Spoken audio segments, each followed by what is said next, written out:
Okay, now we've now moved to the front of the car where we are right underneath the motor, and here is our radiator up under here.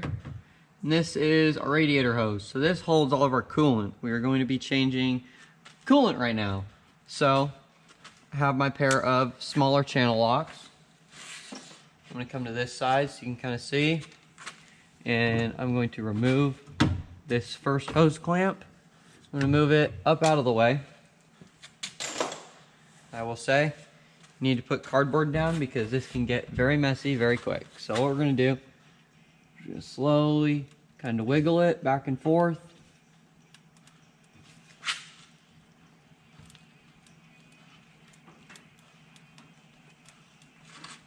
And then as you wiggle it, kind of start to pull it off.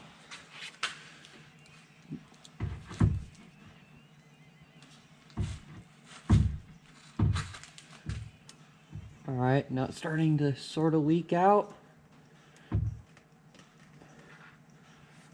So, we're right about to come off.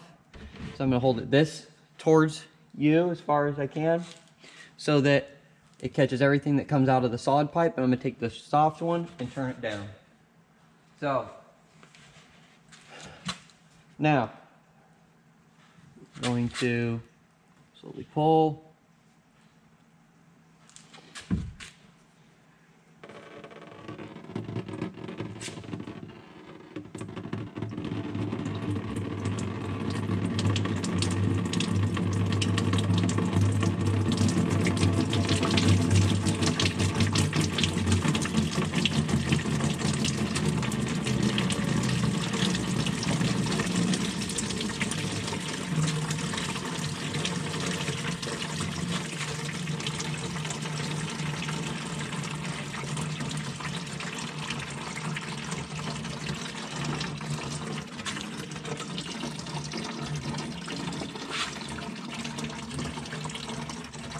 Alright, so now that I have the hose off,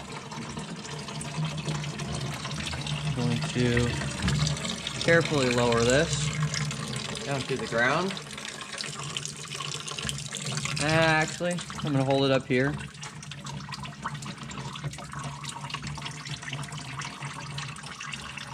Let it slowly drain out.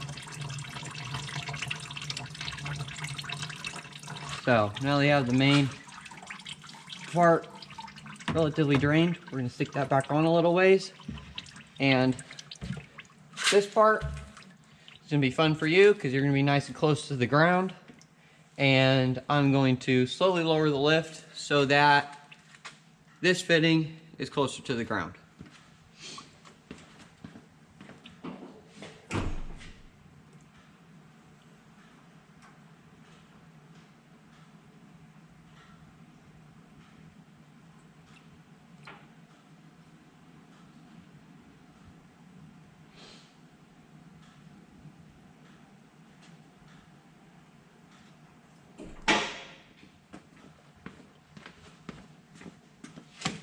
Okay, now, close to the ground, I'm going to pop the hood.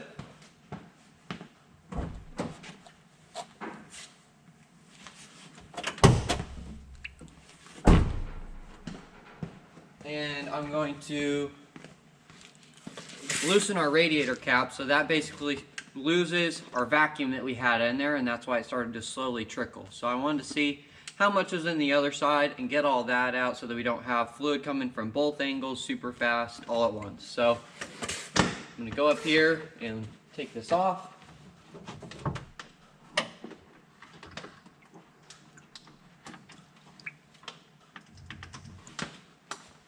And right here, have my cap. Now, we're going to pick our bucket back up.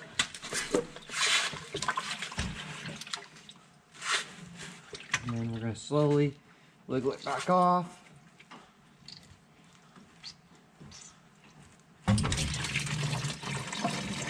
And then let it all flow out.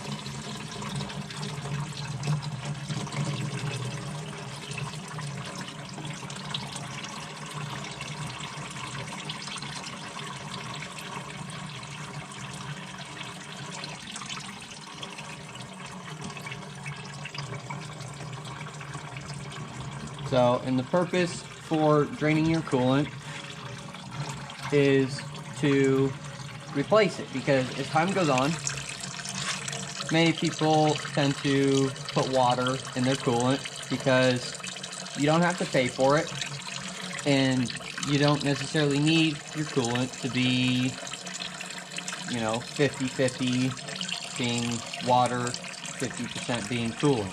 So it can be a little bit more water than coolant, and it's really not too big of a deal. So I don't know how much water has been put in this over the years, but to me, this coolant is very, very clear.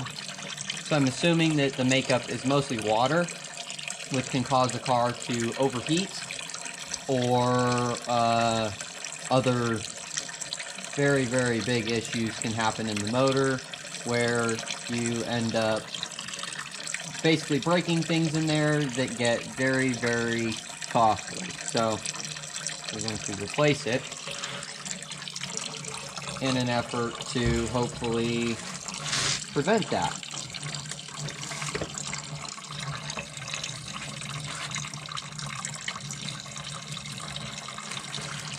Alright, so seemed like this could go for, another couple minutes. So what we're going to do is I'm going to pause the video and then come back once we have it all drained out.